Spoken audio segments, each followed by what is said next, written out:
आज आपण बनवतोय खायला रुचकर आणि बनवायला एकदम सोपा मेथीचा ढेबरा. मेथीचा ढेबरा बनवण्यासाठी मी ते एक मोठी वाटी बारीक चिरलेली मेथी घेतली. मेथी स्वच्छ धुवून कोरडी करून मग ती बारीक चिरून घेतली आहे. आता मेथीमध्ये मसाले घालून घेऊ. मसाल्यामध्ये मी सुरुवातीला चवीनुसार मीठ घातलं.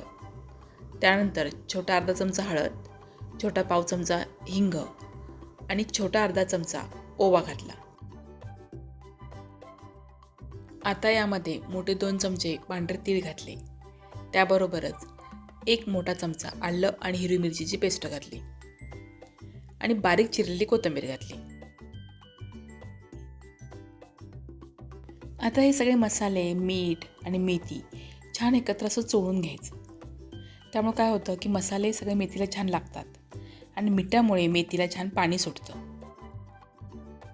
2 मिनिटांसाठी मी मेथी अशी छान मसाल्यामध्ये चोळून घेतली. त्यामुळे बघा आता मेथी किती ओलसर दिसते. आता मेथीमध्ये मसाले छान मिसळले की त्यामध्ये छोटा अर्धा चमचा साखर आणि अर्धी वाटी दही घालायचं. आता यामध्ये पीठ घालायचं. जेवढी आपण मेथी घेतली आहे तेवढंच पीठ घ्यायचं आहे. मी ते एक मोठी वाटी मेथी घेतली होती. त्यासाठी अर्धी वाटी गव्हाचं पीठ आणि अर्धी वाटी बाजरीचं पीठ घेतलं आहे. तुम्ही हे प्रमाण थोडं कमी जास्त करू शकता. म्हणजे पाऊण वाटी बाजरीचं पीठ आणि पाव वाटी गव्हाचं पीठ असंही घेऊ शकता. आता हे पीठ मेथीला छान लावून घ्यायचं आहे. म्हणजे सुरुवातीला लगेच पाणी घातलं नाही. मेथीमध्ये पीठ चांगलं मिसळून घेतलं. मेथीला जे पाणी सुटलं होतं त्यामध्ये आणि दही घातलं होतं त्या दह्यामध्ये जेवढं शक्य होईल तेवढं पीठ भिजवून घ्यायचं आहे. नंतर त्यामध्ये थोडंसं पाणी घालून या पिठाचा एकदम घट्ट असा गोळा बनवून घ्यायचा.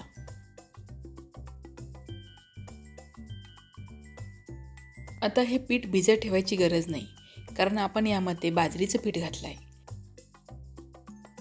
आता पोळपाटवर थोडंसं गव्हाचं पीठ घेतलं आणि त्यावर हा पिठाचा गोळा ठेवून हा ढेबरा लाटून घेतला.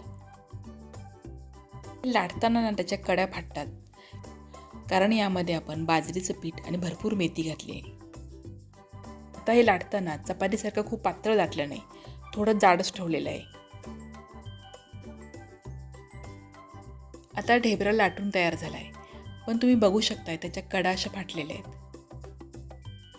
तुम्ही असेच हे ढेबरे भाजू शकताय, पण मी ते डब्याच्या झाकणाने याला थोडासा छान असा गोलाकार आकार देण्याचा प्रयत्न केला आहे.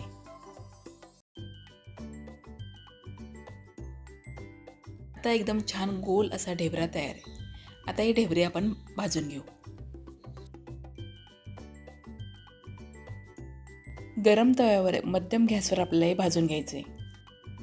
सुरुवातीला एक बाजू सेकून झाली की मग बाजू पलटून घ्यायची आणि मग ढेबऱ्याला छान तेल किंवा तूप लावायचं आणि दोन्ही बाजूनी खरपूस भाजून घ्यायचे.